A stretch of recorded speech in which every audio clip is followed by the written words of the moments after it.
ngi lay nuyu. ñu ngi leen di fay. waaw ñu gis ne tey yéen a ngi waajal final donc préparé ngeen tournoi yi joué match qualifié ñëw ñu bëgg xam nañ ngeen waajal. waaw ñu ngi ni waajal final bi comme ni ñu waajalee woon demi final bi c'est juste dem entraînement préparé wu physiquement et moralement booy ñëw nañ tey pour gagner final bi dem ñibbi quoi. juste équipe bi ñu joué xamuñu ko bu baax mais dañuy ñëw rek déglu ko tuuti xool la lay indi pour mën a joué moom deuxième mi-temps bi. lan ngay démarrer. 4-3-3 la ñuy démarrer comme d'habitude bu ñu amee lu ñu jaaxal ñun chaque jour dañuy finir ko 4-4-2 l'offense saa yu ñu mënee score suñu mënee score foofu la ñuy jeexalee pour mettre l'intensité. d'accord bëgguñu dugg dans les détails mais tournoi bi nan nga ko gisee par rapport waaw tournoi bi avant tout la parce que daf ñuy may compétition balaa ñuy dem ci championnat bi déjà mercredi on joue coupe du Sénégal 16h30 à San Diego donc loolu tournoi bi daf ñoo permettre ñu xam suñu joueurs yi kenn ku nekk li la capable def dimbali nañu quoi pour suñu jëm aussi mais initiation bu baax la première édition tournoi Coupe Anta neex na trop wax dëgg yàlla ñuy ñaan yàlla fekkewaat yeneen édition Babis ñu gis ne tey yéen a ngi final joué ngeen premier match ngeen gagné donc ñu bëgg a xam nan ngeen waajalee final bi. waaw balaa dara maa ngi lay nuyu la jox sa waaj ni ñu koy waajee mooy comme ni ñu doon waajee yeneen match yi rek waaw chaque jour moom bu ñuy dem si guerre ndam la ñuy yóbbu te dañuy ñaan yàlla may ñu ndam rek si kaw waa Malika yi quoi. est-ce que équipe bi ngeen daje xam ngeen ko.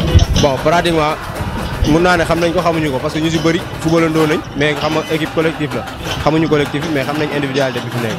bu espérer remporter la. incha allah noonu lay demee sax si kàttanu yàlla. coach ñu ngi lay nuyu. waaw maa ngi leen di fay bu baax a baax. tur bi naka la. tur bi Doudou Gajaga. voilà ñu gis ne tey Malika mooy daje ak Espérance sportive bu Kër Massar ci tournoi boo xam ne dañ ko organisé woon donc ngeen joué seen premier match yi gars la def ngeen am ci ndam boo yegg ci final bi ñu bëggoon xam nan ngeen waajalee final.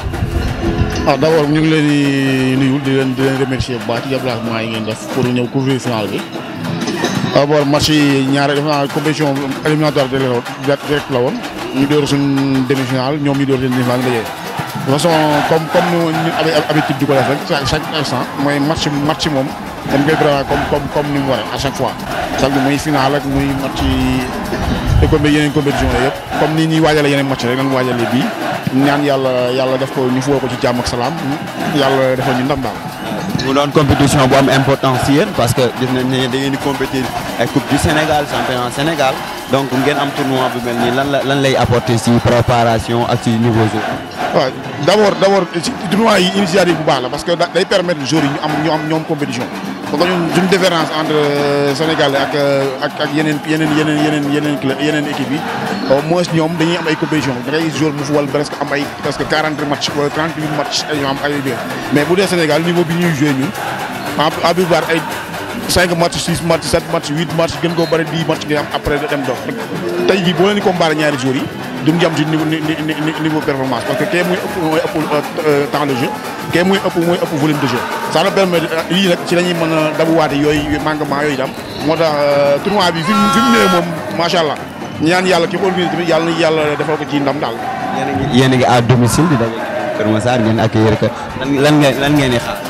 non je pense que Kër Massar Malika moom ñun ñu dem Kër Massar ñoom ñu ñëw fii yaakaar naa kenn ku ne sa kër nga nekk parce que Kër Massar Malika moom yàgg nañoo jëflante ci ay mbir bu dul en dehors des football sax parce que famille yi joxe soxla moo tax Kër Massar seen kër la ñëw ñun bu demee Kër Massar suñu kër la ñëw c'est-à-dire que ñun ñëpp benn lan dañ koy football ci fair play ku yàlla jox ndam li ñoo xam ne moom la yàlla jox ndam yi après la vie continue Kapi ñu ngi lay nuyu. waaw maa ngi leen di fay maa ngi leen di ziar bu wér ñu gis ne yéen a ngi en pleine préparation. match bi ak final. waaw nan ngeen ko waajalee. waaw waajal nañ ko comme ni ñu ko daan waajalee yeneen match yi rek waaw ñu ñëw def si sérieux rek def si concentration rigueur engagement lépp rek pour gagner final bi mais final moom ñu koy jouer pour gagner ko ok loolu laa mën a wax. ngeen nekk ci compétition bi gis nañ ne boo xoolee yeneen équipe yi comme bi européen yi dañuy am ay match yu bari ci seen tànk yi mais donc tournoi bi ñëw pour apporter loolu lan nga ci jàppee. waaw satisfaction la rek liggéey la rek lépp tamit ndax ñu ngi si liggéey suñu coach yi ndax lépp entraînement rek la compétition yi bari na boo entraîné wu rek du baax quoi ndax affaire yi chemin bi yàgg na trop chemin bi yàgg na quoi. waaw le chemin est long. donc mën nañu espérer Malika gagné Kër Massar. waaw incha allah loolu lañ bëgg sax.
chers téléspectateurs de Keur Massar Info. Nous sommes en direct ici au stade municipal de la finale qui oppose MFIA et l'Espérance sportive de Keur Massar.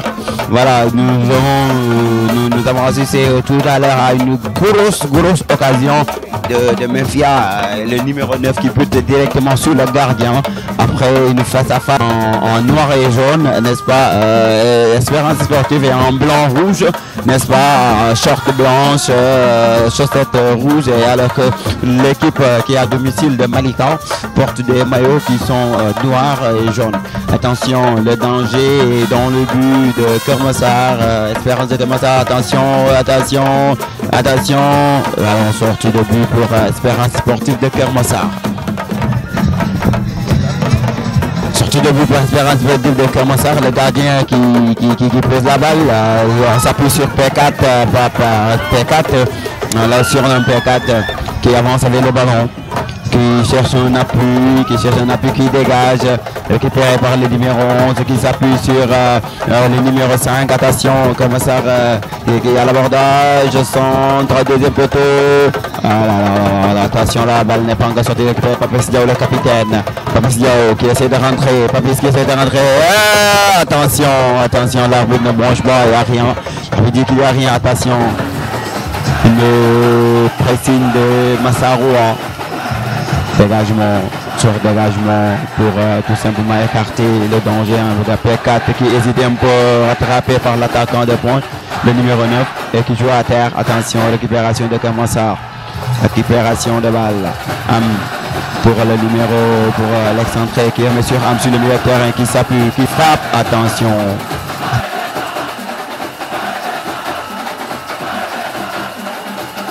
Voilà, ballon récupéré par les Malikois. Latéral gauche qui s'appuie sur l'excentré gauche. Le numéro 2, sortie de touche pour Malika.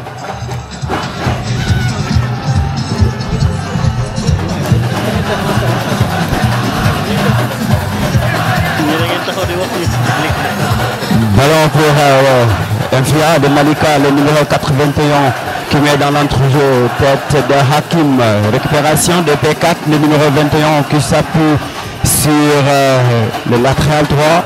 Attention, c'est Issa qui récupère la balle facilement. Récupération du numéro 7.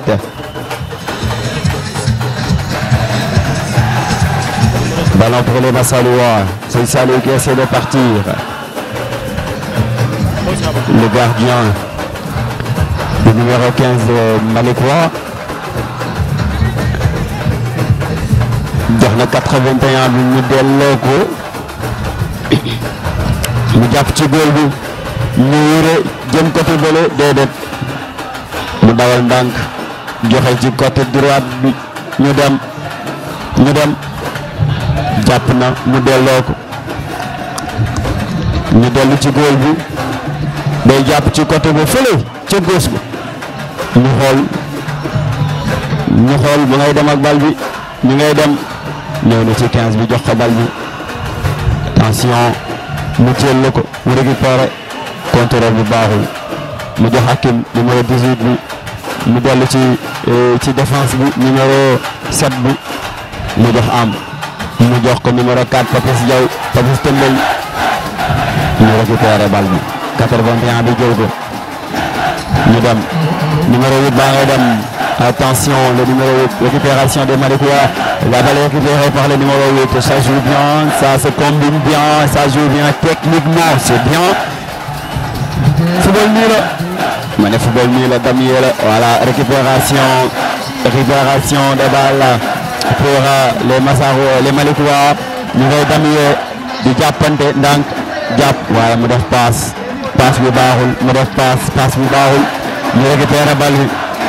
Touche pour le numéro 3 de Keur Massar qui s'appuie sur le numéro 11. Ñu mbëkk ko ci kawam bal bi dem touche pour Keur Massar numéro 3 bi touche. Vous êtes en direct sur Keur Massar Info di suivre li nga xam ne moom mooy grande finale bi nga xam ne moo am fii ci Malika ak ñu récupération doon jox Papis moom mooy ñu récupéré waa Malika ñoo nekk ci bal seen camp mu jox défense bi. Ñu jox numéro latéral yi. Attention, le numéro gauche attention récupération par les Massarois le numéro arbitre nee na faute am na pour les Massarois ñu doxal mu jox mu daw jël numéro 17 bi ñu xeex mu daw jël bal bi mu tëmbal ko ñu daxante waaye góol bi génn na jël bal bi mu dugg ci biir carré bu vert bu weex bi ar góol bi jàppate bal bi P4 jox na am mu jël waa Malika récupéré arbitre nee na ñu joué waa Kër Massar encore faute am na da koo kàjj mu daanu kàjj na ko mu daanu faute am na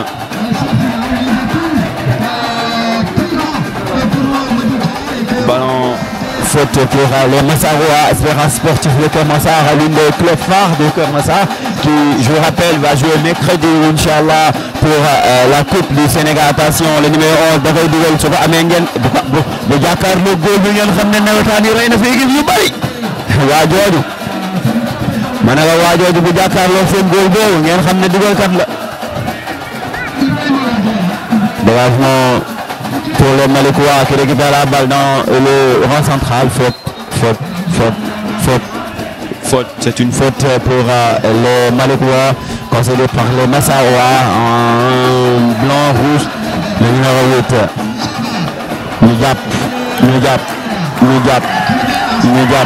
ñu dem ci numéro 8 bi mu jàppaat ci digg bi mu ñëw daw jël à la Verratti la ko def daw laaj delloo ñu jox ko ñu jéem a coupé les lignes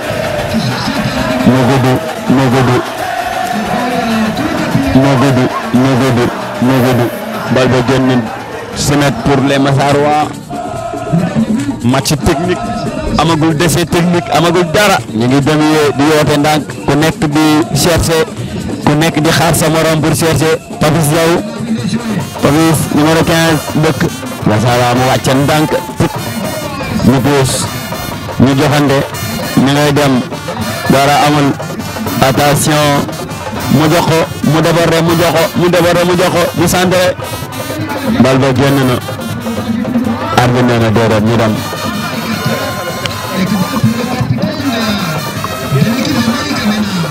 attends le milieu bi ca milieu ba ñu dem Malika qui avance un peu dans la zone de Kër Massar ça joue bien pour les Malikois récupère un retour derrière le numéro 15 pour le gardien qui va essayer de remettre le numéro 15 le numéro 4 qui vient chercher la balle il lui donne facilement la balle pas de pression pour les Massarois qui préfèrent attendre n'est-ce pas l'espérance académique de Malika attention le numéro 4 Papis qui va essayer de s'en mêler Papis qui essaie de partir attention Papis qui a trébuché et la balle est sortie en 6 mètres pour les Malikois pour l'académie de Malika ça passe on passe rapidement on va aller rapidement les Malikois récupération de Hakimi le numéro 8 on perd rapidement facilement la balle on appuie sur le gardien de but on s'appuie sur le gardien de but et numéro 15 attention ballon pour les Malikois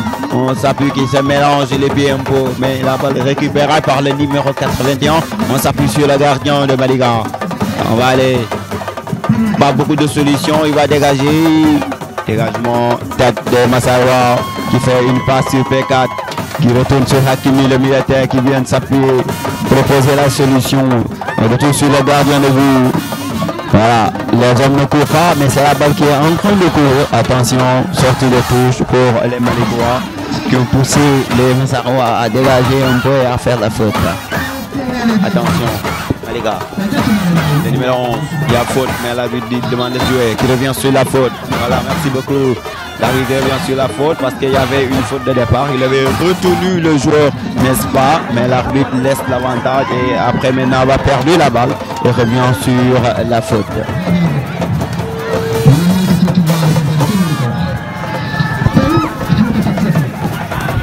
le numéro 4 de l'AS Malika qui va exécuter, n'est-ce pas, le coup de pied dans le but de Massarois, dans le but de Massarois. Attention, on va voir qu'est-ce qui va se passer. Le gardien qui sort, qui se saisit la balle, non, qui laisse la balle sortir tranquillement pour avoir tout simplement une sortie de but en 6 mètres.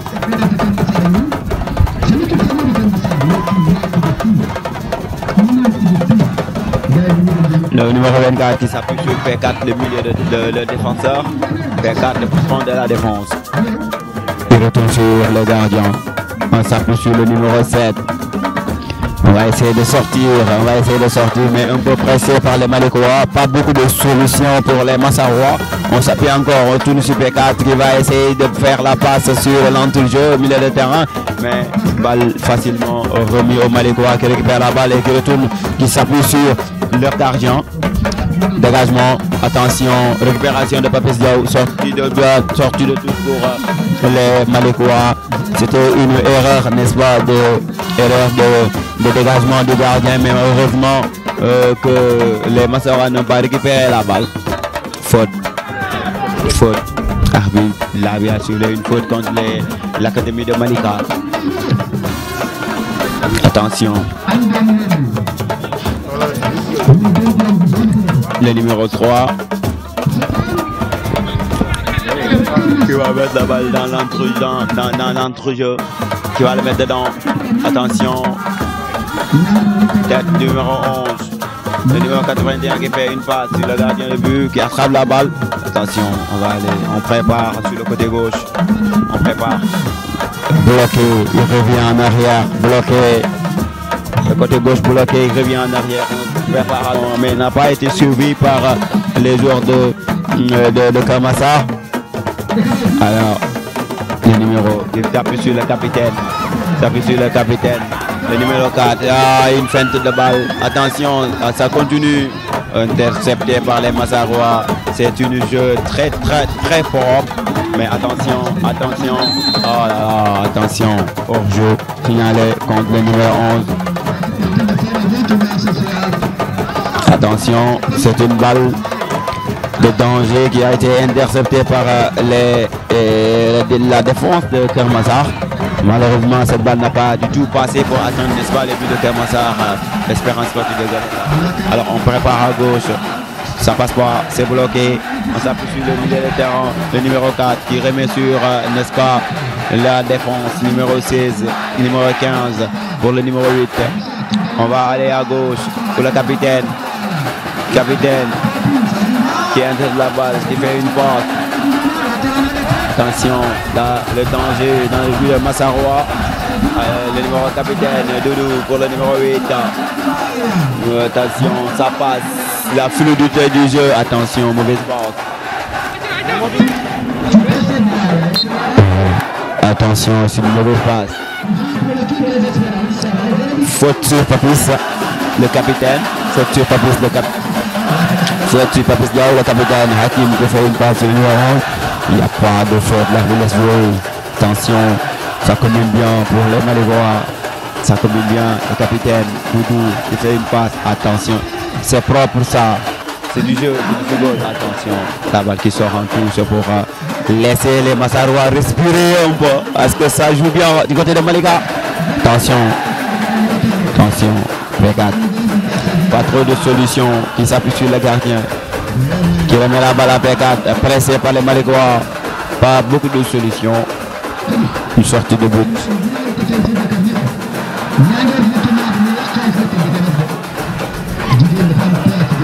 Touche pour les Massarois. Soleil qui vient demander la balle mais qui n'a pas été donné. Qui prend la balle, qui perd facilement la balle. Les Massarois perdent facilement la balle. Ils ont un peu pris en dépourvu par la largeur, n'est-ce pas, des Malécois. Par la largeur des Malécois qui pose problème. Attention.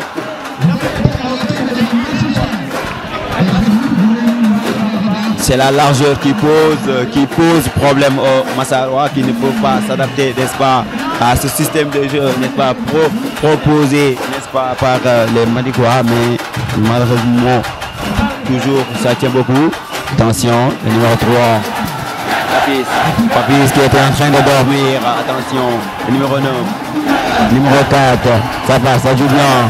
Concentré, le numéro 11. Oh là là. Kermassar sportif a un problème maintenant pour tout simplement essayer de gérer les largeurs proposées par l'académie de Malika. On espère retrouver la solution pour essayer tout simplement de contrecarrer ce système de jeu où Malika est en train de jouer sur la largeur. On va essayer de voir, ça repart de derrière pour les Massarois. Espérance sportive de Keur Massar. Attention, on perd la balle facilement, on remet la balle facilement au Malikois. Dañuy jël balle bi facilement jox ko waa Malika ñu doxal ñu ngay dem ñu dem mu jox ko day dem déedéet nee na ko xaar mu ñëw mu jox ko ci ginnaaw mu delluwaat ci digg bi jàpp ci digg bi kenn newu fa mu jox numéro 4 bi da koy jàllale mu jàllale déedéet dafa doon def lu ëpp daf cee bëggoon boole li si bokkul Souley perte na balle bi déet arbitre nee na faute la ñu dem waa Malika gaañ nañu waa Keur Massar ñu may leen ñu noyyi tuuti ñu may leen ngeen noyyi tuuti ñu dem P4 mooy dégagé kan la koy jox Hakimi kan la jox bal bi Amadou mu jox numéro 4 bi mu tulli ci et ba jox latéral bi day dem Hakimi jëlaat récupéré arbitre nee na faute am na yow looy kaas kii tulli ko ba mu daanu nga naan da ngay kaas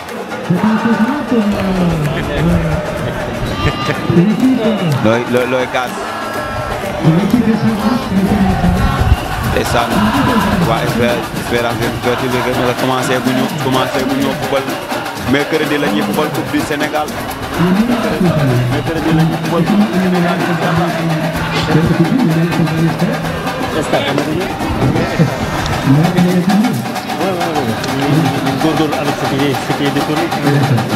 am nañ terrain waaye amaguñu stade am nañ terrain municipal stade municipal la ñuy jooy am nañ espace bu soobee Yàlla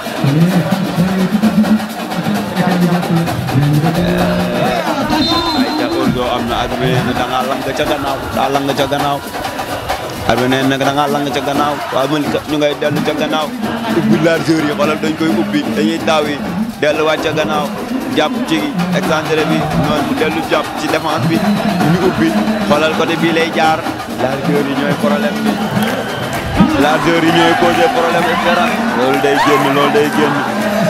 day génn arbitre nee na faute am na arbitre nee na problème largeur yi waaye dañ leen utiliser si largeur taw yi leen da ngeen ñëw ñu sànni si largeur bi dem contour leen loolay problème bi suñu toll nii loolu ngeen war a jéem a lijjanti nun koy fatee mais arbitre nag ku faram bi yomb na rek li yomb na de cum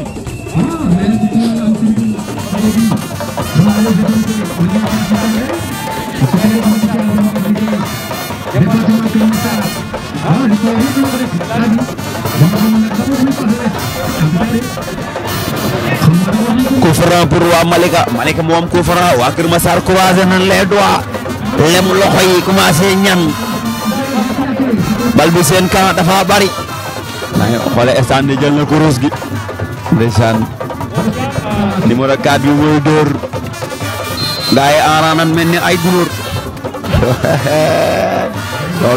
loolu baaxul gaa yi dañ lay dàq nga génn waaye yow ñii lu ñu xulli ba kii jëlaat bal bi laa ilaha illallah waaw ñii lu ñuy nelaw ba kii jël bal bi ay ca ñu doxal gardien ba doxal na ñu jàpp ci latéral bi élage mu gën tous pour Keur Massar ñu doxal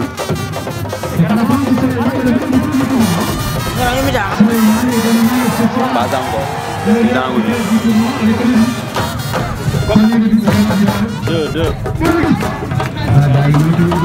demi-finale la finale la benn bii boo ko dugalee mën ngaa jël meilleur buteur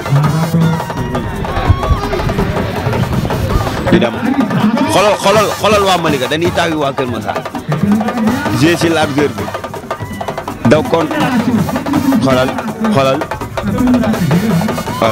Souley Ngok xoolal ñu dem nee na du génn Papis Diaw capitaine Papis delloo na leen bal bi arbitre loo sifflé moo arbitre yaa ngi nelaw de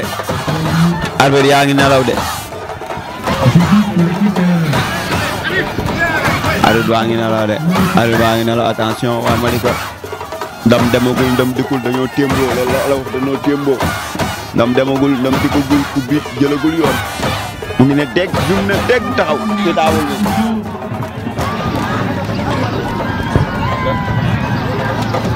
attention gis nga numéro 11 boobu bu jàkkaarloog seen góol bi ngeen xam ne dugal rek leen la ilaha illallah. Attention le numéro 81 Papis qui récupère la balle pour les Massarois, le numéro 8. Attention le numéro 11 ça joue mauvaise passe. Attention ça passe pas. Attention danger dans le but de Malika. Récupération qui remet la balle.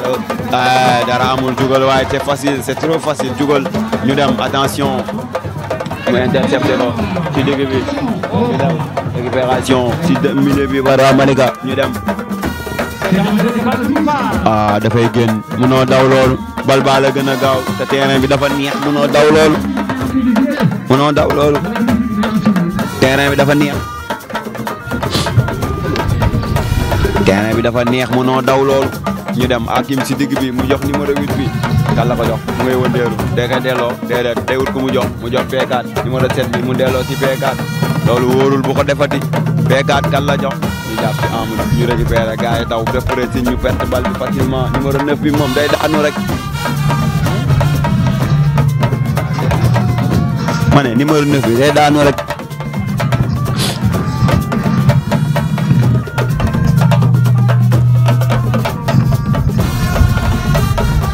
ayca ñu dem ñu doxal jo gannaaw ñu yoote kan lay jàpp day génn déedéet sauvé na ko. arbitre nee na génn na dafa yeex da ngaa yeex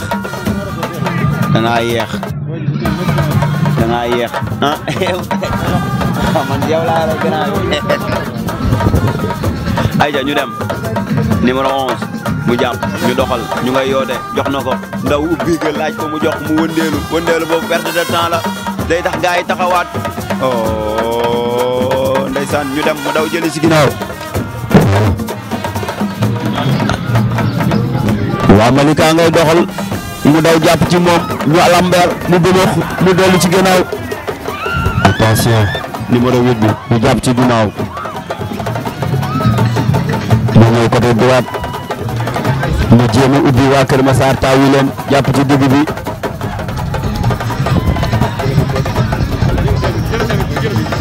ayca ñu doxal.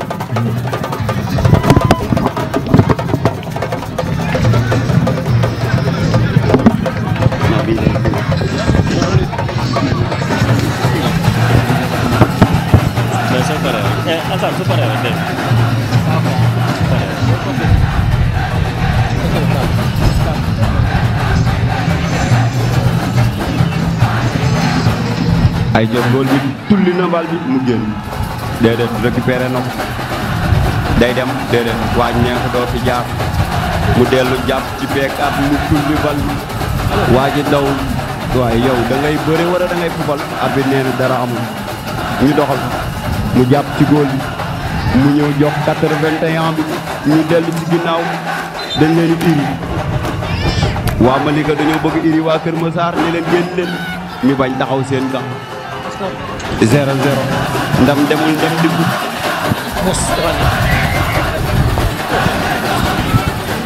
Vraiment saa yi mën na dem vraiment saa yi ñu bëri na ñëpp. waa Kër Massar dem leen naan ndox.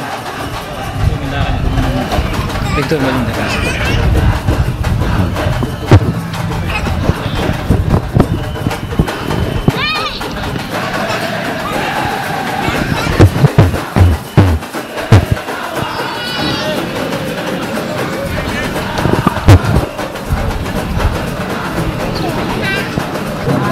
kan lay jox Souley moo laaj joxu ko day demal boppam mu jox Amadou mu jox Souley mu tëmbal 11 bi.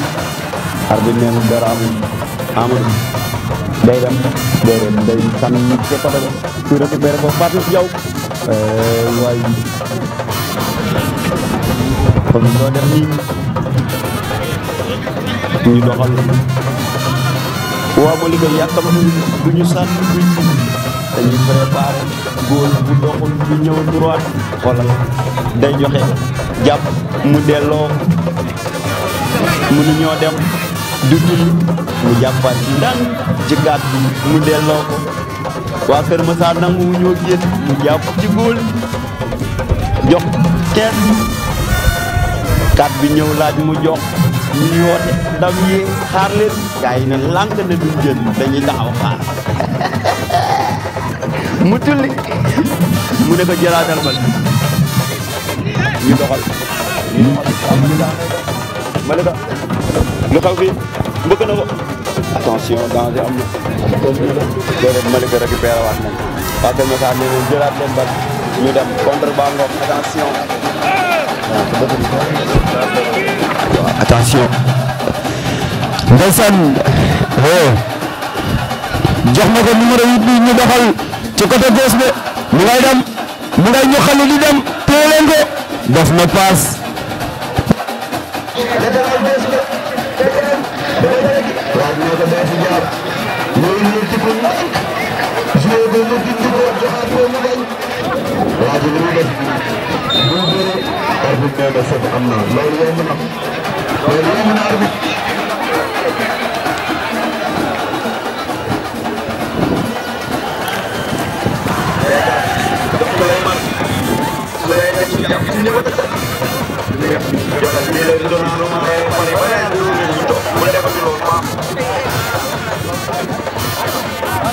attention waaw day jàpp ci numéro 15 bi ñu taw yi leen utiliser largeur bi pour ngeen gën waaye nee nañ duñ soxee ko dañuy taw xaar loolu la indi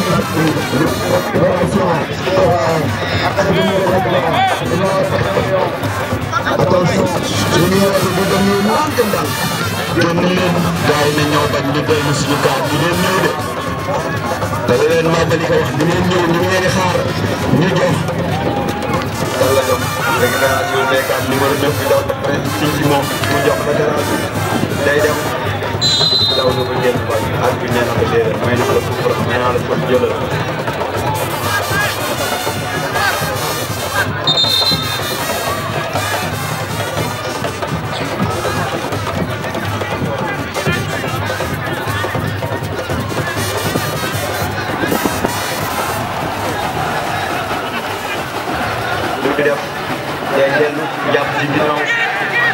Entre el Florence Club de Kermassar et l'équipe de Marita était tiré, c'est vrai, que les défenses sont mieux par rapport aux attaquants. En encore, les attaquants, les défenseurs sont mieux par rapport aux attaquants. Et que tu nous verras partout. Et que c'est une touche pour Bidoussal. Bidoussal, le gauche, c'est l'équipe de Marika. Et que c'est fait qui perd ses balles, retiré par Eladj. Et que coup à coup avec Eladj, qui tire autour de lui-même, qui arrive à se dégager. Et que balle de la porte, bien joué. Bien joué, bien évolué. Et bien là, après la balle, c'est mal, après c'est au courant. Que faut-il gagner, que faut-il gagner, le café tout va y gagner, vraiment café. C'est bien le reportage, non? C'est vrai, on a donné le numéro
Le capitaine c'est Baye Matania, il était il fait partie de la famille des Gourania, entre autres. Pas mal.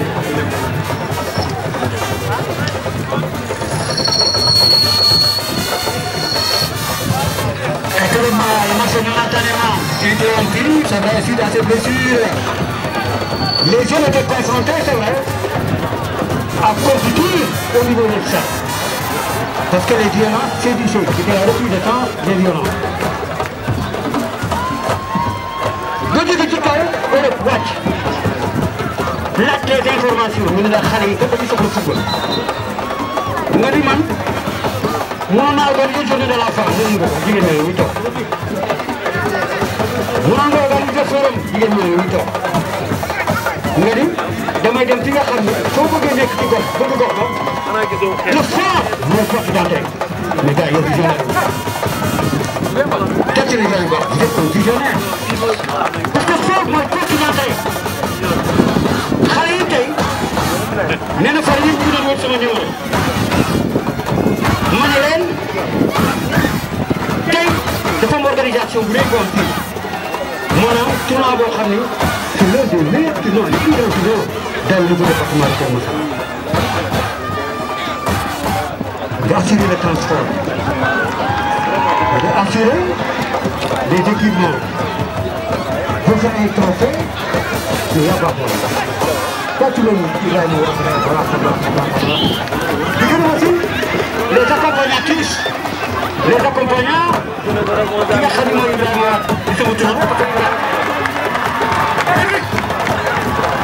et que Keur Massar va assembler.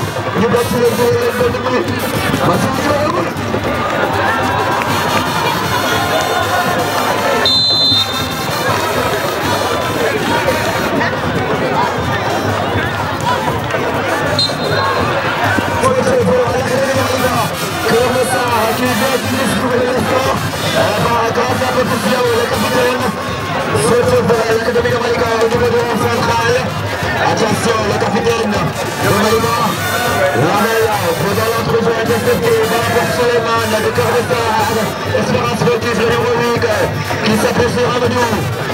Ça joue maintenant pour l'Espérance sportive de Keur Massar. Mission sifflée par Michel Arbitre, Keur Massar qui regagne l'UFCA avec un but d'avance face à l'Académie de Malika. Keur Massar monte tout le monde, Malika de l'UFCA, 0-0. Salaamaaleykum donc ñu ngi fi nga xam ne mooy Malika tey le 20 mars 2022 Keur Massar Info donc ñëw assister tournoi Koubanta donc mu nekk un grand tournoi boo xam ne ki ko organisé mooy Grand Mané donc initiateur bi nekk Ibrahima Wade donc mu ngi duppee li nga xam ne mooy tournoi bi Coupe Anta donc war nañ mën a xam lan moo tax Coupe Anta bi dugg également si Anta bi mooy kan ñu ngi nii jàkkaarloo ki nga xam ne moom mooy Anta di waajuram bu jigéen. dañ koy tàllal suñu micro bu ko defee mu wax ñu nan la gisee li nga xam ne mooy tournoi bi ak initiative bi nga xam ne doom ji jël na ko di jàppale li nga xam ne mooy ndawu Keur Massar maman Anta ñu ngi lay nuyu. maa ngi lay fay. maman Anta ñu gis tey ngeen def une très belle mobilisation ñëw fi nga xam ne mooy stade Malika donc di accompagner la jeunesse ñu gis ki nga xam ne mooy Ibrahima également ñëw mettre ses moyens si li nga xam ne mooy jeunes yi pour jàppale leen lan nga gisee li nga xam ne organiser na ko fi nga xam ne mooy Malika. ni ma ko gisee muy organisation bu rafet bu ma neex ndax amuñu ludul xale yi suñu doom yi amuñu ludul Keur Massar tey moom mu bokk ci jeunesse bi am xel mu mel nii ñëw di ko def te bettuma ci moom ma di ko rafetlu di ko encourager ndax xam naa ne xolam ëpp na fi maa ko jur te gërëm naa ko sant naa ko gërëm naa ko def naa ci moom ay valeur mais valeur yi ma def ci moom itamit yokku na ko jëriñoo na ko te mérité na ko may ñaan nag lii jëm ci kaw ci kanam ndax xam naa ne xolam ëpp na lii. donc ñu gis mu tuddee la tournoi bi nan la def bi mu la nee coupe bi yow laa koy tuddee coupe Anta. li ma kontaanee ëpp na vraiment kontaan naa bi ma yëgee ni tuddee na ma coupe bi mais du lu ma bett ci moom ndax yéeneem ci man ëpp na lii xolam ci man ëpp na lii. donc lan mooy sa dernier mot ci li nga xam ne mooy tournoi bi tey. kontaan ci di ñaan yàlla mu nekk ay édition yu bare yoo xam ni dina kawe ëpp suñu njort te lépp ànd ak jàmm ak salaam ak yaru. mais ñu gis tey une belle mobilisation dafa mel ni yow say dëkkandoo bàyyi woo fa kenn dafa mel ni ñëpp wuy si nañ la tey si tournoi bi. waaw samay dëkkandoo ñëpp jóg nañu samay mbokk jóg nañu kontaan naa sant naa leen gërëm naa leen ndax samay rakk ngi nii toog ñoom Ndeye Khady Wade fu ma jóg ñoo ngi ci sama ginnaaw musuñu ma bàyyi ma wéet ñoom Ngone Jaxate ngi ñoom Tutu Ba ñoom Ndeye Fatou Gueye kenn desul vraiment Kër Massar sant naa leen gërëm naa leen ci kaw ca kanam. jërëjëf yaay booy kon ñu ngi ak ki nga xam ne mooy madame Mbaye di Tutu donc ñu gis la tey nga ñëw accompagner li nga xam ne mooy Coupe Anta première édition bi organisée par Ibrahima Wade di seen doom nan nga gisee tey organisation bi au niveau de Malika. salaamaaleykum maa ngi leen di nuyu di leen sant ci laaj bi ngeen ma laaj di ci kontaan bu baax a baax tey nag dama ñëw gunge sama xarit sama mag sama dëkkandoo di Anta Wade di yaayu Ibrahima Wade. voilà di kontaan ci initiative bi parce que initiative la boo xam ni c'est quelqu'un qui sert de référence parce que il est jeune nekk dans la commune de Kër Massar di def ay activités yu mel nii donc je dirais que référence la parce que royukaay la daal parce que lii dafay loo xam ni avantage la pour la jeunesse parce que instant bi ñu ngi fi un sport nga xam ni loisir la vraiment dina leen permettre ñu bañ a dugg ci yenn yu bëri ñëw fii di def di pratiquer cette activité di le football voilà kontaan naa ci trop nag moom kontaan naa ci teew bi daal. ñu ngi talal suñu micro ki nga xam ne mooy Aliou Diallo mu wax ñu li nga xam ne mooy ay impression am si li nga xam ne mooy final bi nga xam ne ñëw na assister ko accompagner ki nga xam ne mooy Ibrahima Wade. waaw maa ngi leen di jaajëfal waa Kër Massar Info maa ngi félicité parrain bi di Ibrahima Wade di sama ami d'enfance ma ñëw teewal ko ci bësam bu rafet bi di ko félicité vraiment ci initiative bi franchement taxawaay bi rafet na trop pour la jeunesse de Kër Massar waaw. merci donc ñu gis tey mën naa ne Kër Massar kenn desul ñëpp daw si nañ ñëw wuy si ko si li nga xam ne mooy tournoi Coupe Anta lan la lay def nga gis un jeune bu ñëw di jàppale des jeunes yoo xam ne lu ñu bëgg rek mooy football mu commencé wax des jeunes ne xaar ma ñëw jàppale leen ci football bi. c'est initiative. waaw c'est vraiment émouvant de voir un jeune de son âge jël une telle initiative vraiment vis-à-vis de la jeunesse parce que lii dafa doon loo xam ne jeunesse bi da ko soxla. te duñ faral di ko gis le plus souvent donc ku mel ni moom tey bu jógee ba Europe jël initiative ñëw organiser lu mel ni franchement c'est quelque chose d'extraordinaire quoi donc lu ñuy rafetlu la vraiment di ko encourager et di ko ñaanal encore mu am yeneen événement yu mu organiser waaw. merci.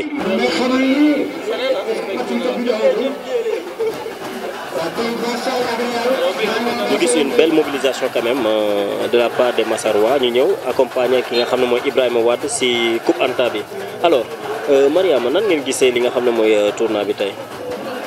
tournoi bi moom franchement ça se déroule bien en plus neex na bon góor yi en fait ñu ngi góorgóorlu quoi ñu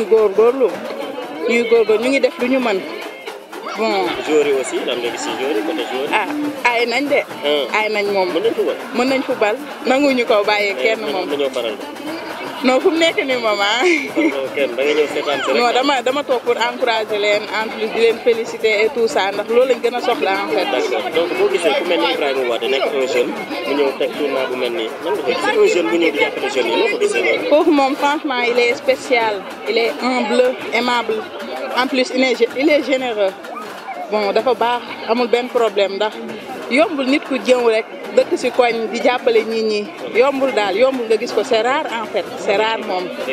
mais maa ngi koy ñaanal yàlla def si moom jàmm yàlla bàyyi ko fi en plus li muy jàppale nit ñi tamit yàlla gën ko see jàppale mu gis si boppam nit ñi gis si seen bopp. d'accord merci. Mohamed ñu ngi jaar Mohamed nan nga gisee tournoi bi tey match bi nga xam ne mu ngi dox si diggante Malika Academy Foot ak Espérance Sportive de Kër Massar noo gisee tournoi bi. bon match bi neex na bon gars yi ngi koy suivre d'autant plus gars yi ñu ngi concentré bu baax si match bi. match bi moom franchement neex na quoi. waaw neex na quoi. ñu gis un jeune du nom de Ibrahima Wade mu ñëw di jàppale li nga xam ne mooy ndaw yi nan nga gisee un jeune bu ñëw di jàppale ndaw yi noo gisee li nga xam ne mooy initiative boobu. ah loolu de moom lu rafet la quoi ndax fii ñun jeunes yi dañu soxla ku ñu jàppale quoi. c'est rare ngay gis loolu bon yombul quoi am na ñoo xam ne dañ koy commencer par la suite ñu dem ba ci biir xam nga def leneen mais ñuy ñaan yàlla lu mu mbëbët bu dee lu gën ci ñun la ñu gën a saafonte affaire yi gën a def nii quoi. Dieynaba ñu gis ngeen def une belle mobilisation tey ñëw seetaan ci li nga xam ne mooy tournoi Coupe Anta d'abord nan nga gisee tournoi bi Coupe Anta noo ko gisee tournoi bi. non doon na tournoi bu rafet waaw ñëpp rafetlu ñëpp dañ koo rafetlu daal comment jouer. donc ñu gis un jeune du nom de Ibrahima Wade di ñëw teg initiative bu mel nii ndaw bu ñëw di jàppale ay ndaw nan nga gisee li ni mel. waaw loolu tamit dafa doon lu rafet parce que nit su bàyyee lépp pour jàppale ay ndaw loolu dañ koy rafetlu te dañ ko siy jàppale bu baax a baax.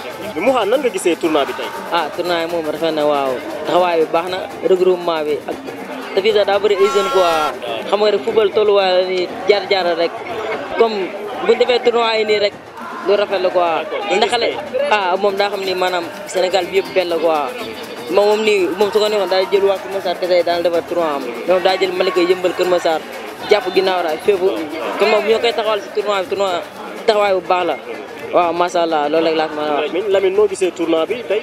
waaw tournoi bi salaamaaleykum maa ngi nuyu waa Malika yëpp tournoi bi neex na quoi waaw. gars lii day jàppale jeune u Malika yi quoi pour ñu am au moins benn pro quoi wala ñaar waaw lii moom baax na quoi gars yi moom bëgg nañ quoi waa Malika gis nga gars yëpp ñëw na bëgg nañ quoi waaw. d'accord donc ñu gis ki ko teg di un jeune boo xam dafa toog xalaat ne bon pourquoi ma ñëw jàppale li nga xam ne mooy ndaw yi heure bii nii peut-être ñu bëri ñu ngi doon dem géej ñu ngi dem si leneen tey mu ñëw ne xaaral ma teg li ñëpp dajaloo si stade bi toog di seetaan li nga xam ne mooy final. ñun jeunes yi ñëpp chaque nawetaan bu daan am dañ daan paas ba fële lu ñu tudd Pikine pour dem seetaan match Alassane Djigo mais yàlla defal nañu lii quoi ñun gën a jàppale jeunes yi xam rek ñun moom géej lañ daan dem ñun ñii ñëpp géej lañ daan dem dimanche wala kii waaw. mais gars yi defal nañu lii nañu jàppale si lii rek pour jeunes yi ñu am benn promo au moins benn pro waaw ay gars yi ñoom kooku gars yëpp waaw ñun ñoom seen ginnaaw quoi ñu ngi ginnaaw. ñu ngi ak ki nga xam ne mooy le directeur du stade di Khadim Mbaye alors monsieur le directeur nan nga gisee tey li nga xam ne mooy tournoi Coupe Anta. waaw maa ngi leen di nuyu maa ngi nuyu seen i téléspectateurs di leen ziar bu baax a baax di rafetlu initiative bu Mané wax dëgg yàlla am na solo trop wax dëgg yàlla te boo gisee pratiquement mooy premier grand tournoi à part nawetaan bi jàll nii te nawetaan bi eggul à terme donc joué wuñ final donc moom mooy premier grand tournoi bi ñu recevoir ci stade municipal Seydina Babou Malika bi ci kontaan trop di wax dëgg yàlla di remercier initiateurs yi di remercier aussi parrain bi parce que aussi Ibrahima Wade wax dëgg yàlla il a beaucoup fait pour tournoi bi réussir macha allah te wax dëgg yàlla tournoi bi réussir na bu baax a baax. d'accord ñu ngi lay jaajëfal merci. ko actuellement ñu ngi ak ki nga xam ne mooy Danfa donc ñu gën ko xamee si Fa alors Fa nan nga gisee tey li nga xam ne mooy tournoi Coupe Anta initiative bi. waaye si njëkk mooy ñi ngi nuyu ñëpp quoi di rafet lu mel nii quoi te lii moom bëri woon waroon na di am bu yàgg quoi comprends nga ñun bañ ko déggee moom wax dëgg fa lu ñu rafetlu la quoi waaw ñu ngi ñaan yàlla muy amaat di amaat quoi mu gën a am réussite incha allah rabbi waaw. alors ñu gis un jeune moo ñëw jël ay moyens teg ne acca ndaw yi sant ma leen ngeen ñëw rek football laa bëgg transport moyens yi ngeen sol lépp naa ko defar football leen rek quoi muy Ibrahima Wade. voilà loolu moom lu ñuy saluer la quoi mu ngi wane ni moom dara taxu ko jóg quoi pour suqali sport rek moo ko tax a jóg léegi nag ñi si des mooy ñeneen ñi ne si ginnaaw xam nga ñoom ñooy ñëw ñu jàpp si quoi pour affaire yi gën a jëm kanam quoi incha allah. ñu ngi lay jaajëfal merci. ñu ngi toog ak ki nga xam ne mooy Adama Diop nekk koo xam ne yàgg na si li nga xam ne mooy football bi au niveau de Pikine ak au niveau de Kër Massar nekk président ASC Manko mais également tey mu nekk le secrétaire général du nouveau district de Pikine. donc monsieur Diop nan nga gisee li nga xam ne mooy tournoi Coupe Anta première édition bi tey fii nga xam ne mooy Malika final bi. waaw merci Lamine ñuy rafetlu liggéey bi di am contentement rek ci tournoi bi di wax ni ça vient en son heure parce que au niveau district sax ñu doon xalaat que ni les clubs du département de Pikine ak de Kër Massar dañuy manqué compétition ba ñu ngi doon réfléchir sax ci benn tournoi boo xam ne dañ koy def après pour ñoom ñu gën a mën am compétition seen tànk donc lii su ñëwee donc day nekk travail boo xam ne da leen di jàppale seen préparation ñu jëm ci champ d'autant plus que championnat régional bi ubbeeku na donc te équipe dañuy soxla au moins partenaire pour au moins mën a am dara bala ñoo démarrer seen championnat. D'accord alors ñu gis tey un jeune Ibrahima Wade c'est un jeune boo xam dafa ñëw xool ne bon pourquoi pas ma jël équipe yi nga xam ne ñoo nekk ci département bi tegal leen tournoi bi kii pour ñu mën a xëccoo seen biir xool kan moo koy pour rek aider les jeunes quoi nan nga gisee un jeune bu ñëw pour appuyer les jeunes qui sont dans le département de Kër Massar. waaw di sant wax dëgg yàlla les jeunes moom dañ leen war a promouvoir surtout jeunes yu mel ni genre Ibrahima Wade yi. indi seen ay moyens ne serait-ce que rien que pour rek pour épanouissement wu jeunesse bi sur le plan sportif ñun du ñu mën lu saluer ko du louer initiative bi mu def di ko wax ni tamit district mi ngi à son côté fu mu ñu soxlaa rek ak conseil wala ànd organiser dara pare nañu wax dëgg yàlla ñu ngi koy remercier di ko sant di ko wax mu gën a continuer ni déwén mu gën ko parfaire def naa ni dina am solo. D'accord merci ñu ngi lay laaj sa dernier mot. waaw sama dernier mot rek di la remercier yow en tant que Lamine Diaw nekk membre de Kër Massar tamit di rafetlu liggéey bi ngay def ci Kër Massar ci wàllu football bi ak ci wàllu information yi tam ñu ngi lay sant leen di nag di ñaan yàlla ñu jël coupe bi nag waaw loolu moom mooy li ma bëgg quoi. Merci. Espérance sportive de Kër Massar met la radiateur grâce à Papis Diaw. Tout juste avant la mi-temps, il marque un but pour l'Espérance. Les sportifs de Kër Massar qui met la radiateur. Reprise de la deuxième mi-temps. Attention, le numéro 11, Amadou. Papis Diaw dans la balle. Dans l'intervalle, attention, Papis. Mauvaise passe de Papis Diaw. L'action de la deuxième mi-temps. Le numéro 40 va y aller. Le numéro 11. Mauvais contrôle.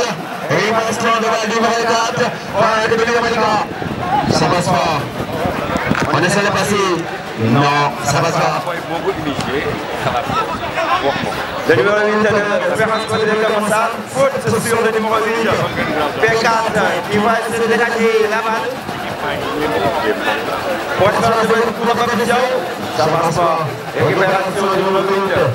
Faute.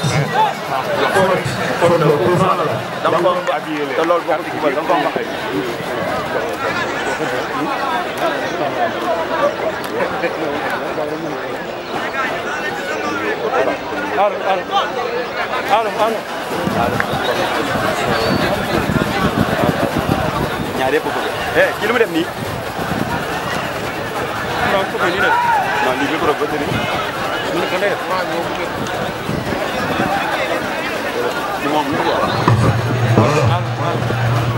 voilà alors ndax bi canal do mo alors bu ko canal wa kan télé ba mo jall sama bat non non man dama koy jaay de non je ne fais pas gratuitement utile ma voix se vend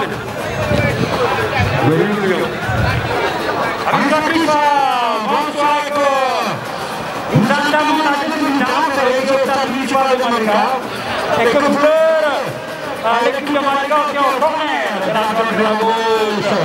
La qu'on va dégager à Bostia, voilà. Bostia qui s'apprête à dégager. Bostia qui s'apprête à dégager la zone de la gauche. Et que c'est Bostia vient. Attention, c'est bien joué. été retrouvé par le capitaine.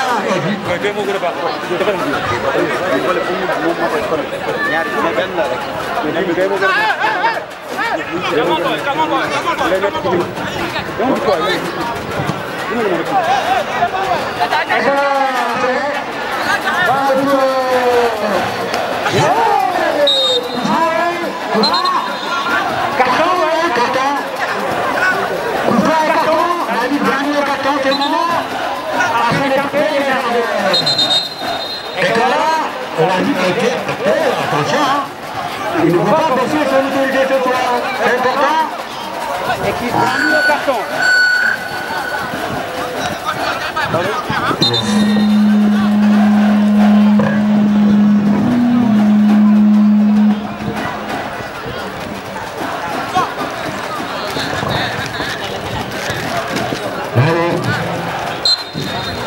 Et qui prend le carton.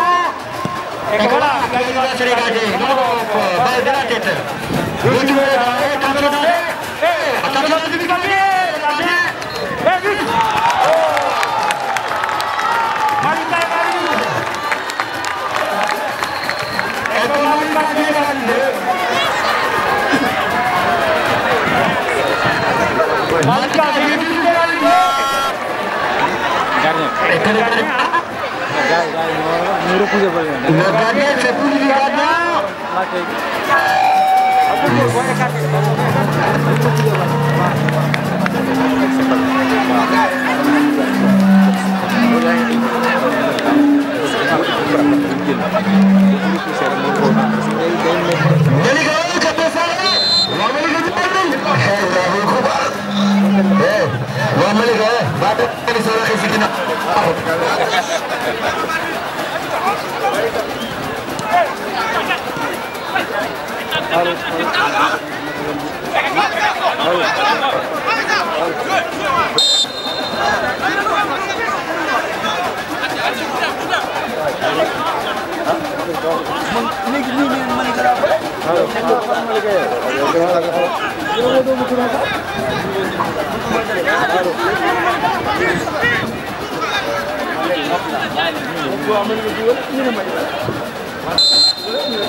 C'était bien joué, heureusement. Donc le changement qui va être opéré au niveau de l'équipe de Malika, et que toujours on est parti sur le stade municipal de Malika et que tous les tournois organisés par M. Ibrahim Awad et accompagnés de toute sa famille, ses amis, ses proches venus vraiment accompagnés à l'issue de ce tournoi pour la réussite de cet événement ici ce soir. Et que je le connais de la gauche vers la droite, on va dégager Boskiam, voilà. Mais Bosk, il est tout comme jeunesse, Boskiam. Il est arbitre avant de l'État, mais Bosk, Ben Bosle, c'est vrai, il est issu d'une grande famille de footballeurs avec Kempes, on ne le présente plus. Et que Boskiam, de la droite vers la gauche. Mamadou Boskiam. C'était bien joué, capitaine. Et que le tourné par Abou Karima, et que voilà, bien joué là, ça joue bien. Maintenant le match durcit. Le match se durcit de plus en plus. Et qui retrouve son gardien. Et qui cherche à garder le match qui se retrouve. À la personne de Moussaba, DG Moussa. DG Moussaba, qui va se battre. Mamadou Naïa. Mamadou Keretal qui va s'entrer. Mao, quel balle va monter, voilà. Touche pour l'équipe d'Espérance de Kermassar. On est partout. Ici au stade municipal de Malika, organisé par M. Ibrahim Awad ce soir, on est prêt parmi nous. Et que c'était un changement. Changement du côté de Medina, Malika Academy Foot. Changement. Et que l'entraîneur est en train d'apporter les coéquipiers qu'il faut, c'est le moment pour décanter la situation. Et les supporters d'applaudir ce changement. Et qu'attention, il va centrer sur le corner. De la droite vers la...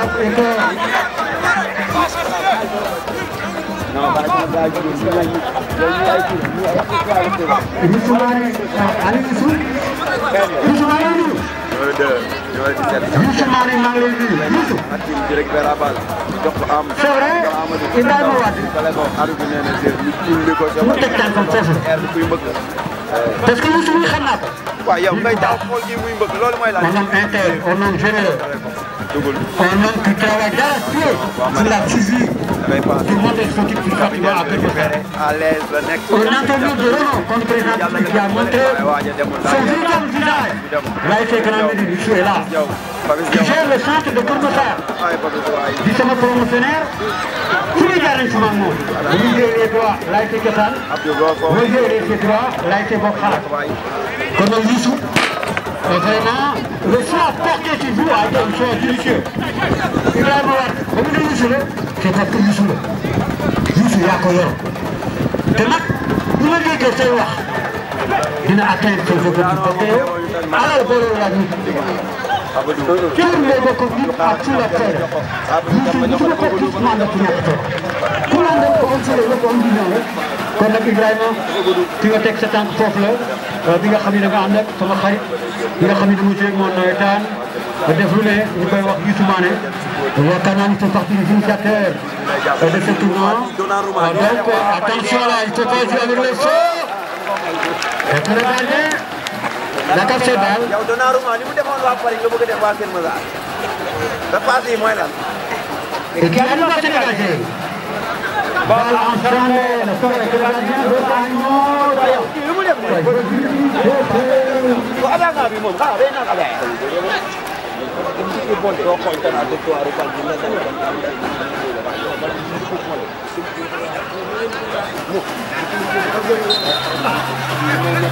xam nga dafa loo xam ne bu ko jógee ci football ay contrôle orienté xanaa booy jàngoro yi contrôle orienté bal bi la ko joxe xale mu dugg football jox ma bal bi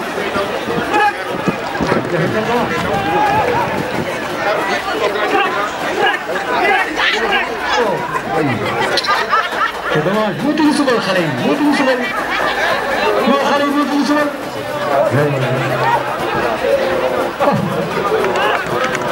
La ilaha illallah. Bal day wax da ko war a wax loo ko defee mu def ko bal loo ko defee da ko war a def mais xale yi léegi da nga ci ko joxante amul def amul dara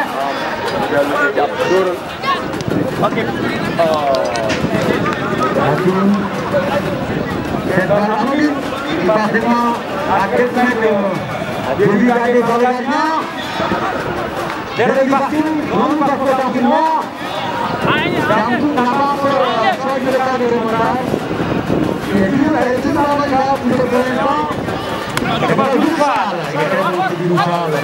Bal Bal oh tidak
Monsieur le Président, merci, bonsoir. Président Mawini. Président, dañu sur l'invitation bi ki nga xam ne mooy Ibrahima Wade. Le président, vous êtes le porteur du département de Pikine et même du département de Keur Massar. Bi ki nga xam ni wàllu suba la ko tey résultat yu am solo kooku kenn duñ ko werante waaw tey nag Ibrahima Wade moo organisé di woon européen bi nga xam ne jóge ca France ñëw daje ki nga xam ne mooy mon ami là Youssou Mané mu organisé tournoi bi yaa ngi ko gis c'est lui-même qui a fait les deux documents des deux équipes accompagné ak transport yaakaar naa ni yaa ngi wax rek ñu nga bëgg yow rek ku bëgg a soo rek yow wax defal moo tax tey sa président ñu rassuré ñu réconfort kon dina ci il faut ko wax tuuti lan moo war a tey sa teewaay tey parce que ma jaaxal. jërëjëf Ebe di kontaan ci teewaay di félicité ñi nga xam ne ñoo am initiative bu organiser tournoi bi muy dugg ci cadre développement wu sport en général et football en particulier te loolu comme ni nga ko waxee lépp lu ci waay def rek jàpp nañ ni mën la koy defal ginnaaw yàlla dénk nañu lu bari ci football bi ci nga xam ne mooy département Kër Massar ak département Pikine kon lu ci waay def rek jàpp nañ ni ñun ngay kon ñu koy sant di ko remercier di ñaan yàlla aussi yéene beeg mébét bu am yàlla moo tax yaakaar yi ko lépp mate maa ngi fi teew nag particulièrement pour ñëw wuy si éducation sama rak muy Assane Ndaw nga xam ni mooy trésorier bu zone 2 bu Pikine moom moo ce matin ne ma ki nga xam ni mooy organiser tournoi bien que suma équipe ASC Mbeur participé na mais xaw ma woon kii organiser tournoi bi Assane moo ne ma feeram na mbokkam la moo gën a tax ma ñëw pour fekkee final di ko sant moom it di ko remercier bu baax ci taxawaay bi ak jàppal di ñaan ñun ñëpp aussi ñoo xam ne sunu natt la comme dañ cee nekk képp ku ci ñëw di. ñaar département yëpp loolu defe naa c'est une première au Sénégal benn président bu nekk ñaari président xam naa ni Mamadou xam naa ni ñu ngi Kër Massar ah ñu ngi président il faut mu daan Kër Massar. waaw kon donc booy fii ah. li nga waxoon léegi rek man suma aawo mi ngi ci département bi sama ñaareel ci beneen département. mais jamono yàlla la nekk ah mais xam nga mais jamono. ñu daw def président mu delloo ci moom. président bi nee na aaw ci Pikine la nekk non yëngal la nekk département de Kër Massar ñaareelam ma nga département de Pikine man ma ni sama aaw mi ngi fii ci Kër Massar Malika sama ñaareel nekk fële ca Kër Massar ñu ne ma leen loolu yaa dugg benn ndaw yàlla kenn la te nag am na lu yàlla def nee na borom benn jaww ji mbaa ñoom dañuy wax parce que yàlla kenn la te ñoom ñu kenn ñu ko def ñaareel ñetteel ak ñeenteel dafa war a mën a nekk jabar yàlla moo koy yor nit ñoo ko nit ñoo ko il faut ngeen jàpp ci xale yi dañoo bëri te dëkk ñu ma def macha allah merci madame la maire une battante une jeune fille te xam nga yow la ko Souleymane. waa kii donna romano noonu. mais derrière tout grand homme y a une grande dame de fer di xale boo xam ni dégg naa ni yow soo waay yaa ngi koy jàppale de mais am na ñoo xam nag dañuy takk ñaareel parce que des fois awo nekk la valeur intrinsèque day nekk maanaam lépp loo xam ne ñaareel ñetteel ñeenteel. c'est vrai ni nga taxawee nii et puis sa jëkkër ni nga ko xoolee am nga chance parce que man dama am frère xam nga journaliste yi dañu am frère mais ni ma ko gisee toujours ñetti jabar parce que il est tout dafa jël lépp xam naa dafa jël lépp doxal man daal li ma gis ci moom comme que ngeen doon maa ko man te jàpp ko tey bokk ñaari bokk ñetteel parce que gis naa ko ci moom liggéey bu mu yor ak vision bu mu am ñaari jabar arrangé wu sama tëj si dafa xaw a métti xam nga rek yaa ko yor waaw ak vision xamul partout y a pas de part mais y a partout mais gars yi départé dina jafe ah. attention. waa léegi am na ko naan arbitre bi tous sifflé arbitre bi sifflé ñu doxal waa léegi waa léegi am sooy daal na ñoo yebal def nañ mo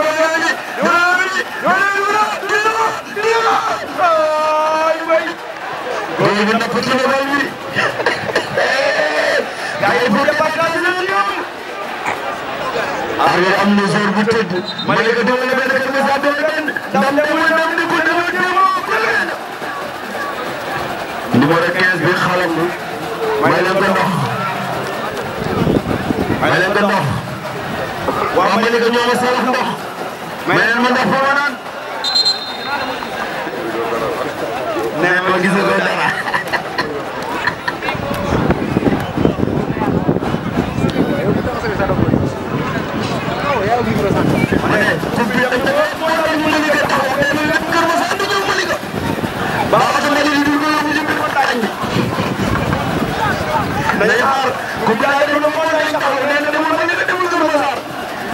toll nii waa Kër Masar ñoo benn waa Malika benn waa Kër Masar ñii ñu ne tekk di xaar waa Malika nag fu mu toll nii ñoom daal bu ñu lu ko bu leen si waaye nag xamoon ni baaj ak bi da koy soxlale góor bi jàpp day daal wala day pass ñu xool lu muy def wala du mu dégg ba def tulli na ko mu jëm ca kanam bala ma ca koy di xool de duy bëgg récupération ko biso dañ jaw ko yow ay mo la ci na bañ ka de na lu tulli na ko yaram waa Malika ñu la taay mo ba mu ko waa ak ñu ne so ñu la ci digg bi mu jaal ñu ne ko yaa mu day pass day ko ko se ko di abdu abdu day pass daanu na ñu dem ba ñu la ne dox jàpp na ci wala di seen capitaine duru ko pass ci digg bi Koy na ko bal bi jàpp ko ay lay la la kenn match ay ku fi dana ma ba ngañ la ku fi fere ba ngañ la ku juum daanu ku juum ñak ku ata ba bis yow amul ni way fekk bi mu dar koy cios ba bis daw jël da de kal karan ko bi bal bi na ko de ba ma yóbbu mu rek Hakimi récupéré passe ci côté bi day daw Abdou mi ngi def wala day sandere day dugg Amadou waay passe bi baaxul ñu dem ñu ngi ca Souleymane Touré wala ja ko mu tax Amadou mu dellu si jox Hakimi tale jox ñu yote jox mu dem ma dem jox Abdou wala ñu dem du jaar am ñu ko def ñu télo mu jaar ñu dal attaque ba ngay dem waa ma dina ngay defal numéro 3 bi dala ko jox la ko darawul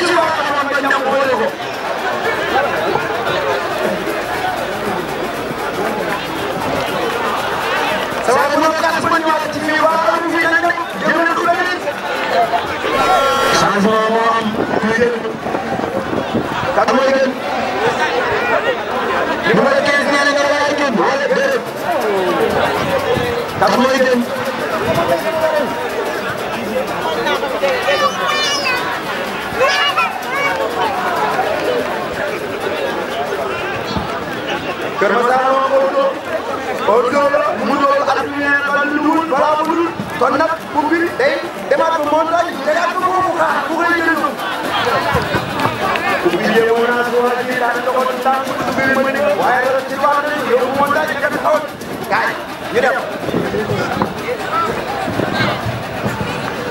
attention waa Kër Masar ñooy dégagé ñu tudd ko jëm ci kanam Amadou Mbek Papis Diaw capitaine dafa jàpp ci digg bi ñu ngi ci digg bi dafa jël Papis Diallo na ko ci ginnaaw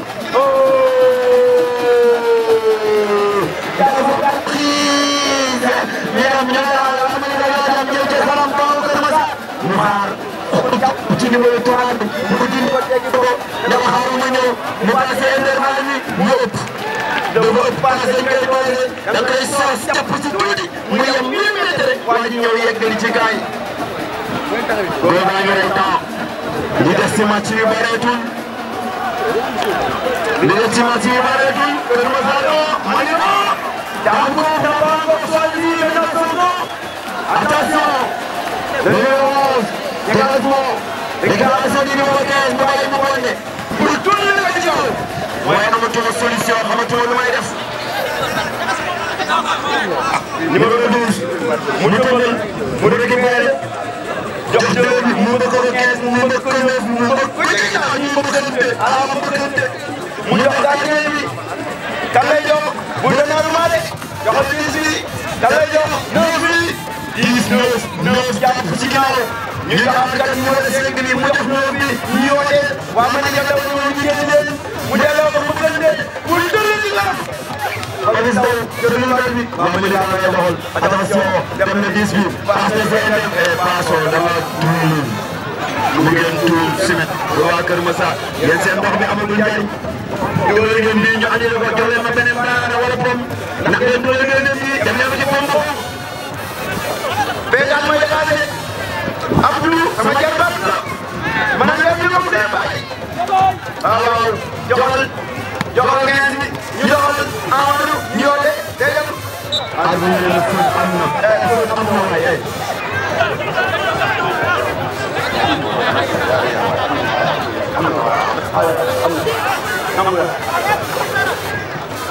numéro 10 kan lay jox Abdou numéro 9 bi day dem demul mu dellu bi kan lay def Papis waaye ñu dem ko di jaar fii bi jaar fii dëgër na gën gën jaar numéro 2 moo daw na daan mu jox numéro 15 bi attention perte de balle pour la Keur Massar dañoo gaañoo ci waaye ngay dem kii ko nekk may fàttali ko ñu Malika la may fàttali ne ma arrêté ko ñu interception numéro 9 day xool ko ñu jox day jox numéro 11 day dem mbaa la ko ak ñu dafa amul ajo bismillah doxala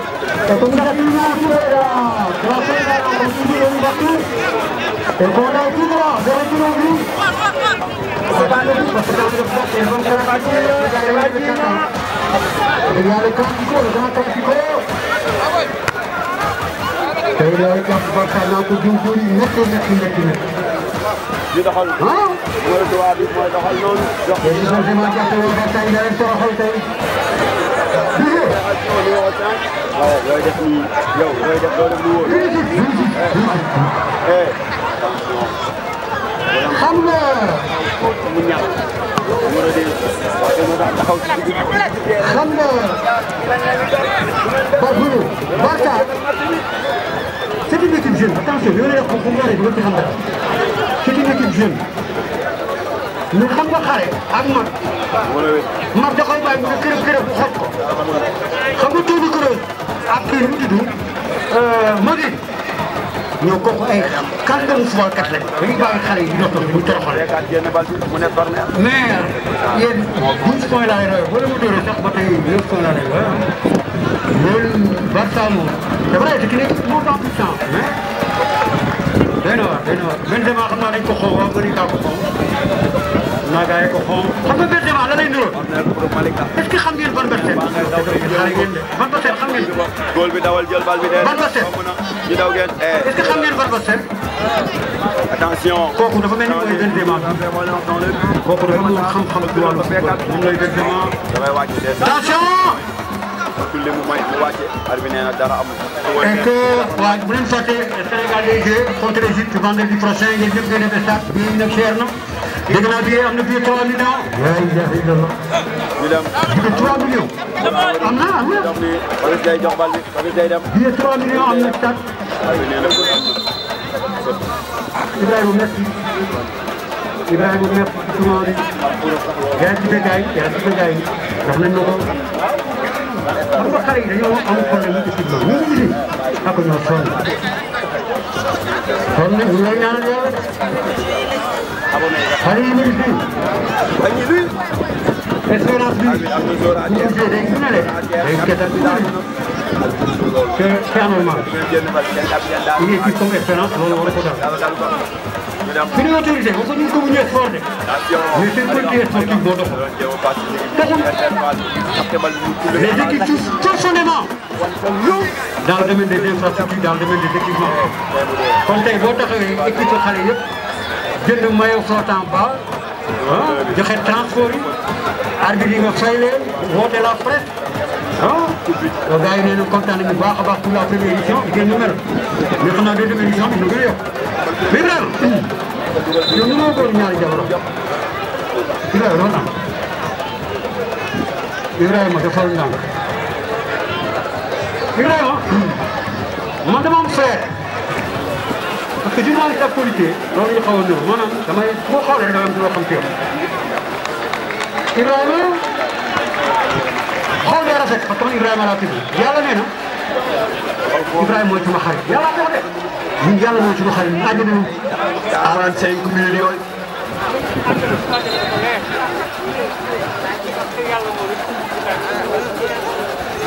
Bravo, Attention à la position.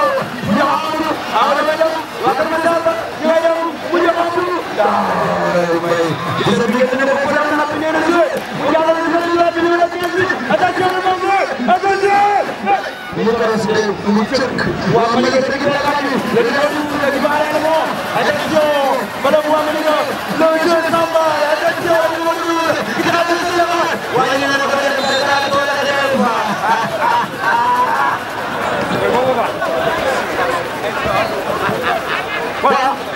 Donc, on va tout droit vers les tirs au but pour départager les deux équipes que sont l'équipe d'Espérance de Moussard à celle d'Académie de Malika et que toujours au but partout. Balle de contre, bien joué, bien introduit. Des enthousiastes qui arrivent à passer, qui battent, qui va descendre, qui mélange les pétos. Qui mélange les pétos. Qui mélange les pétos et que cette balle va mourir hors du centre. Hors du centre.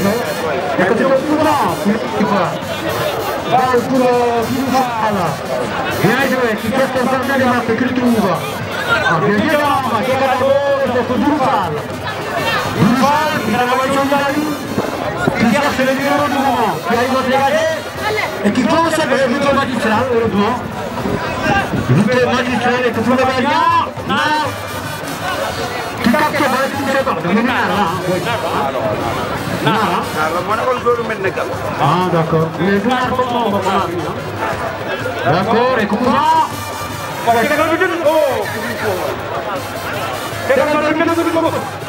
attention.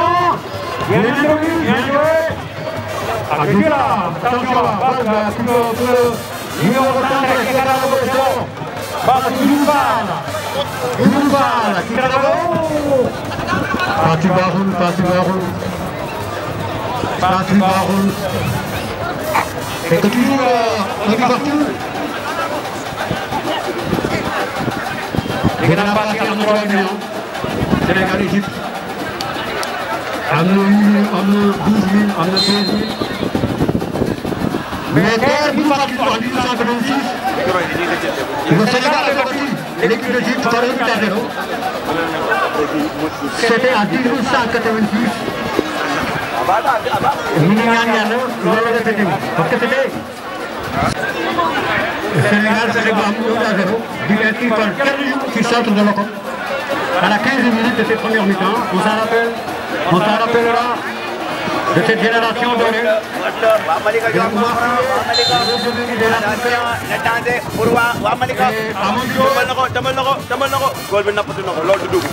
Des Margaïtans, des Carnounou, des Jules de François Bocandé, des Boubacar Sarr. Cette génération, c'est vrai, avait fini de demander de battre l'équipe d'Égypte par 1 à 0. C'était en 1926. C'était au Caire. Retorno por el cual, attention.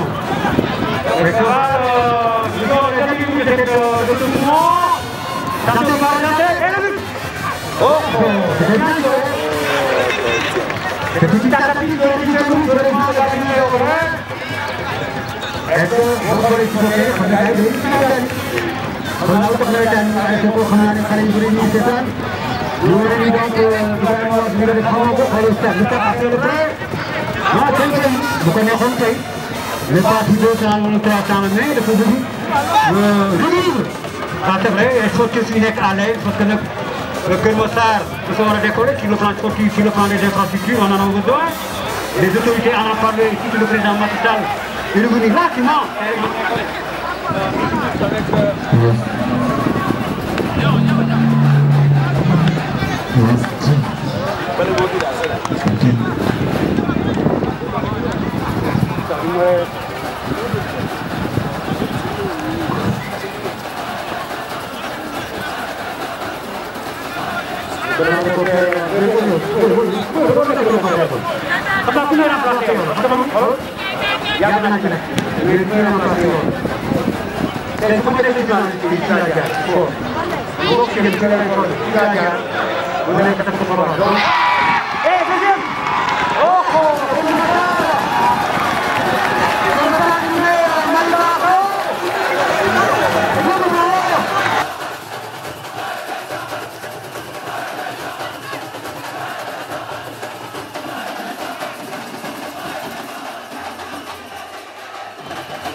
par Ibrahim Ouad, peut-être le premier tournant, et que pour inscrire son nom dans l'histoire, ce soir à Tando. En tout cas, au moment où je vous parle, que Matar n'est pas 2000 ans l'expérience de Matar.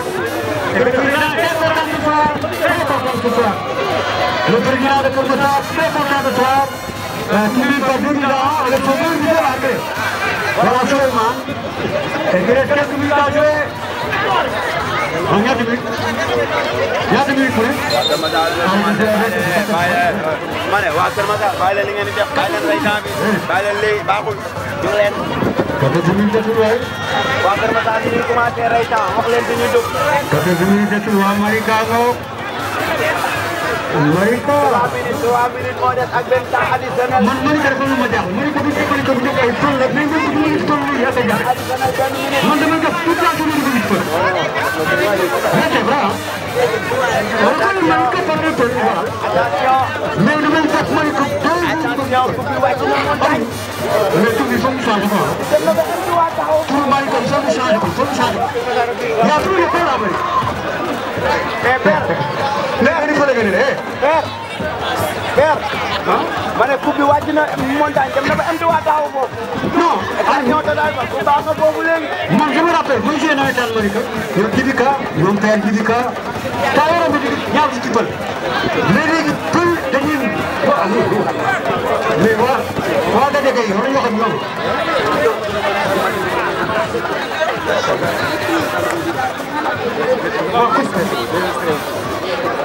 équipe bu gën a seet lañ jox coupe bi mooy ñu gën a yeewaan mooy coupe bi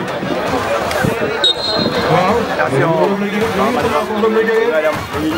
dañuy uddi ku fair play vraiment comme ni koy jël. ah te dégg nga Malika dañuy sukkeeku dañuy dem benn défenseur am jël. ñu ngay def match nañ contour bi. boo tuddee défenseur bi de lui dernier rempart. Les 5 minutes à jouer et que Malika. Attention, Malika 1. Kër Massar surtout les 17 la toute dernière minute par le début une belle équipe de Malika une belle équipe. xale yi mën na ñëw football vraiment tey match bi neex na wane nañ seen bopp. bàyyi bi nag tuur. tuur bi ngay wàcc waa ngay dem na ba gendarmerie. tuur yegg na gendarmerie bi mu toll nii.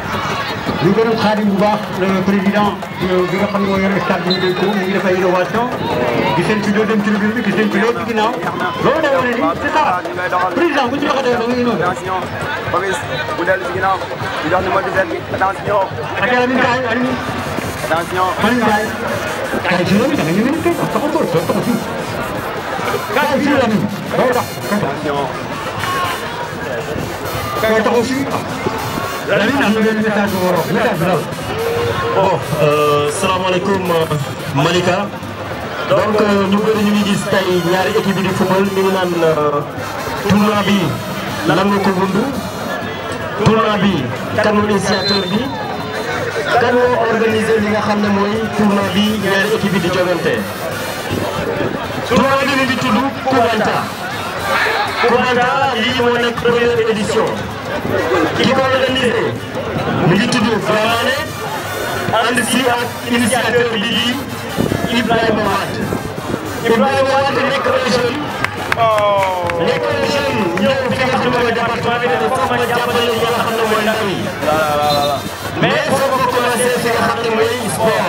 parce que ndaw yi quand même ku ne ndaw la sport. te jeunes yi ndeysaan li ñu bëgg du leen lu sport. ñëw nag mettre à leur disposition des moyens. jël li nga xam ne mooy équipe Malika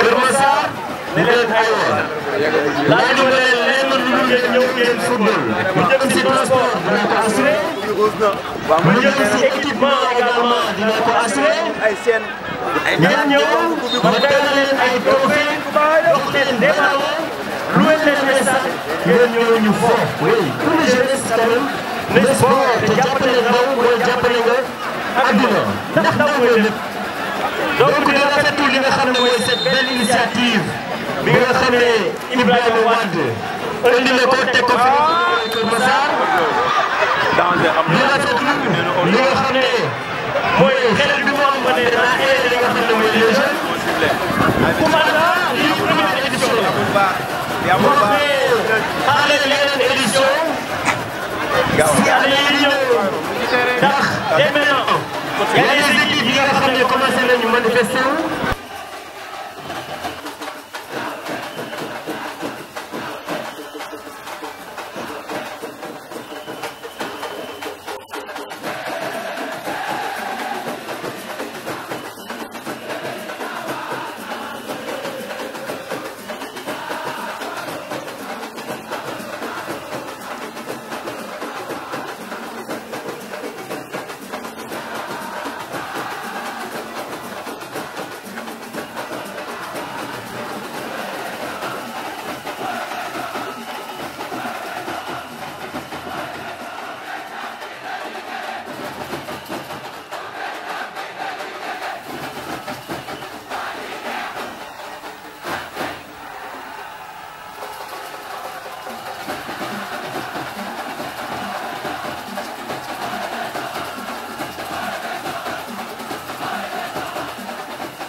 Cérémonie de récompense, les Amazones, mais comment sont là ce soir? Les Amazones d'Ibrahim sont là ce soir, habillés en t-shirt à l'effigie d'Ibrahim Awad ce soir. L'initiateur de ce tournoi, qui participe pour le développement de ces localités, de partir de coups sociales. D'abord, c'est l'organisation de ce tournoi, avec ses enfants, voilà. Organisateur bi lañu xaar fa lañ toll bu gaaw. dañuy joxe li nga xam ne mooy trophée yi donc première édition ñii la joxe gis ne Espérance sportive de Kër Massar gagné na li nga xam ne mooy Malika. trophée bi ñuy njëkk joxe mooy trophée fair play amoon na solo trop si li nga xam tournoi bi.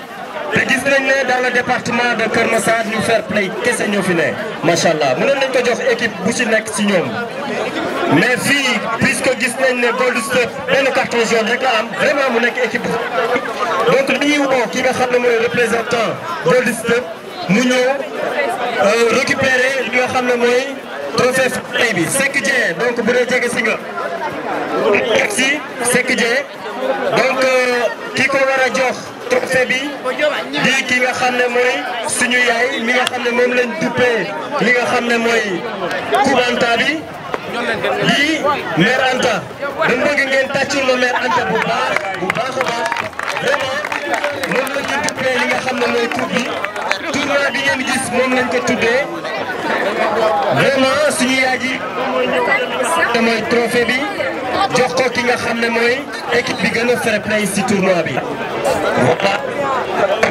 coupe fair play ki nga xam ne moo ko gagné di Gold Step di sant Kër Massar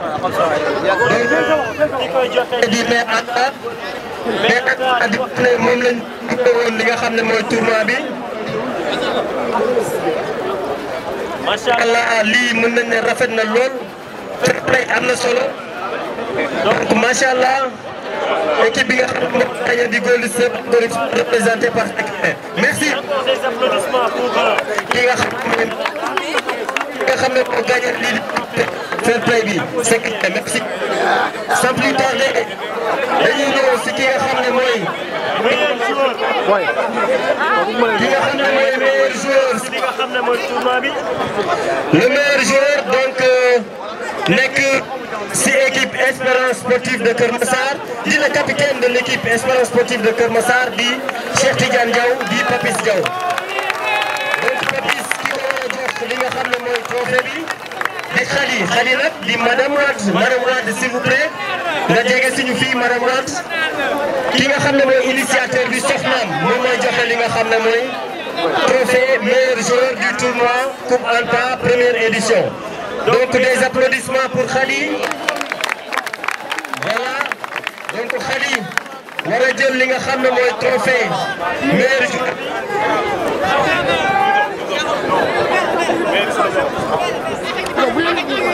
Donc voilà Khady di jël li nga xam ne mooy trophée bi nga xam ne mooy trophée meilleur joueur du tournoi Coupe Anta. Voilà donc Khady mu ngi koy jox ki nga xam ne mooy Papis Diaw di capitaine Espérance sportive de Keur Massar première édition Coupe Anta. Merci Khady. Donc sans plus tarder dañuy avancer rek dem si ki nga xam ne moom moo nekk meilleur buteur du tournoi. Oui am na ci solo oui dañu mën a dugal rek la ñuy def meilleur buteur bi donc mu ngi nekk Ousmane Diakho nekk Malika Academy Foot. Des applaudissements pour Ousmane. Voilà donc Ousmane ki ko war a jox muy Babacar s'il vous plaît boo mën a jege si jox ki nga xam ne mooy Ousmane Diakho li nga xam ne mooy trophée meilleur buteur n'est-ce pas meilleur buteur du tournoi première édition. Voilà donc moom ngeen di gis ni Ousmane Diakho di bon attaquant donc recevoir li nga xam ne mooy trophée meilleur buteur Babacar jox ko Babacar di un frère si ki nga xam ne mooy Ibrahima Wade. Voilà donc li des nag mooy cappaandaw gi fu mu toll nii dañuy wax kan moo gagné tournoi première édition